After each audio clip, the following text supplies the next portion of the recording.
Hello everyone and again welcome back to my another mini vlog. কাল ছিল Sunday, তাই আমি ডল আর খেপু আমরা তিনজন মিলে বেরিয়ে পড়েছিলাম বৈশাখী মেলা যাওয়ার উদ্দেশ্যে।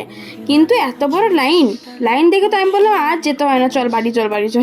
প্লাস কাল ছিল মাদার্স ডে, তাই আমার প্ল্যান ছিল আগের থেকে যে রাত করে মায়ের জন্য একটা কেক নিয়ে যাবো, ওটা কাটাবো। কেক কিনে বাড়িও ফিরে গেছি। আর হিন্দু স্কুলের মাঠে 3 দিন ধরে ভলিবল খেলা চলছিল, মানে কম্পিটিশন চলছিল আর কি। আর কালকেই ছিল ফাইনাল, তাই ভিড় দেখতে পাচ্ছ।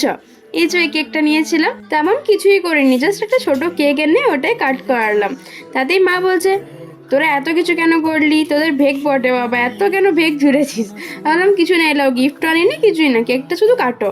দিয়ে মা বলছে আমি এই ভেগটাতেই কেক কাটবো, চেঞ্জ করবো না, ফ্রেশ হবো না একটু। আমি বললাম কিচ্ছু করার দরকার নেই। আসলে এই ছোটোখাটো জিনিসগুলোতে ওদের মুখে যে এত হাসি তোমরা ভিডিওতে দেখতেই পেলে, ওটাই আমাদের আনন্দ, আর কিছু না। আর এদিকে দেখো আরেক বড় ব্লগার চলে এসছে, বলছে তুমি একটু হাই করো তো, ব্লগ করছে আর কি।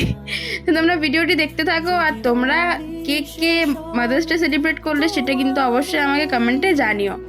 ভিডিওটি দেখো, আশা করি ভালো লাগবে।